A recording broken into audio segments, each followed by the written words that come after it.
So I have a friend who is 5'3". He's Filipino. He is, man, an amazing, amazing guy. He actually has a form of MS. He can't walk right. He has to use a cane or a walker. And he's a little over 30 years old. And the other day, he was sitting in a venue in Austin, and he heard what turned out to be a pickup conference for Asian men on how to pick up women.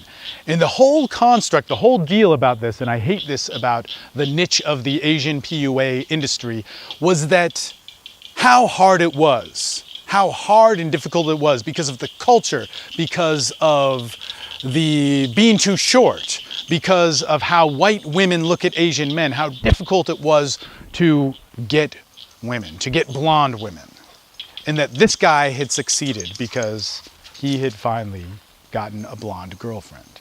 And it was funny because my friend, who is, short, Asian, or, well, for you purists out there, you might not think Filipino is Asian, but who grew up in an Asian household, who grew up with a whole bunch of crazy fucking circumstances about his life, man, his story is fucking insane. He was sitting there saying, man, Steve, Jesus Christ, I can't believe it. This guy, I think he teaches in your industry, but he's teaching Asian men and talking about how hard it was. And man, if they're starting there, that's the fucking reason why they can't get women. And the thing about my buddy is he has no problem with women. The guy is always getting women. It's almost nonstop. In fact, I can't shut him up because the constant drama that he's having with managing the 4 or 5 different girls at a time, is just too much to fucking deal with. But he's like, man, the ridiculousness of what this guy was talking about, the fact that he sees himself as Asian and somehow that's different is what makes this all work. Man, if somebody sees me short, if somebody sees me as somebody who has MS or whatever it is that I have, man, it's my job, it's my duty to make it look cool. Fuck, if I have a cane, I'm gonna be the baddest motherfucker out there with a cane. If I'm 5'3", I'm never gonna be 5'8", I'm never gonna be 5'5", I'm never gonna be 6 foot. But man, I'm gonna be the best motherfucking 5'3" Filipino dude walking around and talking to women. I can't believe what these guys were saying. And here's what I want to say. I don't give a fuck about the statistics. I'm half Japanese, but I'm very much like white culture. I'm not even going to identify with Asian culture in that realm.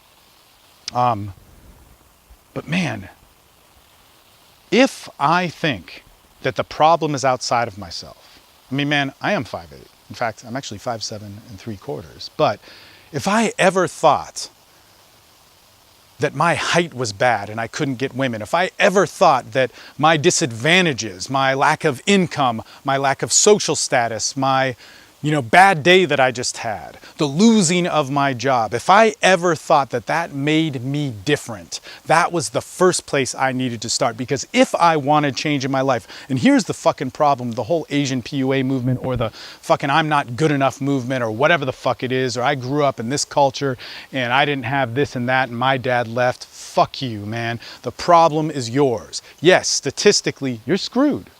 Statistically, yeah, white women may not like you as much, but guess what? That's your problem. How are you going to own it? And see, the problem is with this Asian PUA movement is that you look at man, fuck, God, I'm Asian. I have it harder. I have whatever, da da da da da. Man, if you're getting to a point of functionality and learning a skill set, take that out of your dialogue. Later, when you start to date women, when you start to get girls, when you start to have a sex life, go back and think about that. Go back and think about the statistics. Go back and think about, yeah, man, we do have it harder, because you'll think with a more clear mind. But all you're thinking right now, and this is the shit that I hear over and over again, is, man, how do I get the blonde girl? How do I get the white woman? White women think this way, blah, blah, blah, blah, blah. And this back and forth, of non-reality, or this complete distortion of some truth, actually, to maybe how people see things, or what happens in the world, or what happens socially and sexually with Asian men and yada, and white women and whatever the fuck it is mixed and totally fucking distorted by this desperation that you have. And man, it sucks. We hear it over and over again, man. We hear this buying into the pickup scene. We hear this buying into what it means to be a man, and what it means to be what white women want, and what it means to not be your fucking self. And as long as you are not yourself, you can't take responsibility for what you have, and you can't change that. Let me tell you some statistics, man. Anybody who has a major drug and alcohol problem, that means that they're doing like cocaine or they're drinking or they're fucking shooting up heroin or whatever the fuck it is, to the point of, you know, dysfunction, like you pretty much die. Man, you know what the percentages are for that? For somebody to make it into a life where you can live and function without having that disease, you know, as it's classified, which I believe is what it is. You know, it's the filter that I look through it. You want to know what the statistics for that are? Of that you're going to actually make it, that you're going to change a way of life and learn to live happy and not be physically, chemically dependent upon that are. To go 2 years, to go 5 years, to go 10 years of an arrest of those things and learn a new way of life. Man, to just make it 1 year, it's 1 in 10 people. And a lot of them die. You go to a lot of funerals, man, I go to them all the time. To make it 2 years, man, it's 1 in 20. To make it to 5 years, Jesus Christ, man. You want to know what the stats are on that? It's 1 in 50. And see, the thing is that's been something that has been a journey of mine. And man, you know, it could go away in 1 second. You know, I could go right back to that way of life. I don't even want to be arrogant about it, man. All I have is one day. But let me tell you something. You want to know my journey to that? It wasn't about the blame. It wasn't about society. It wasn't about growing up with abuse. It wasn't about growing up fucked up.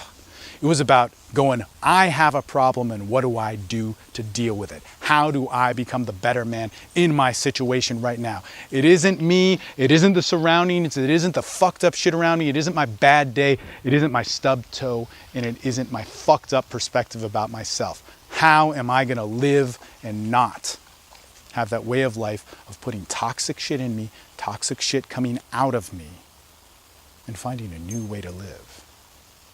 For you motherfuckers that want to change your life and you think that there's something in the way of it, man, you got to step the fuck up. You want to change? You want to live better? Stop fucking looking at shit outside of yourself of why it isn't working. You can think about that later. You can think about that 2 years from now. You can give it some good thought because it's motherfucking real.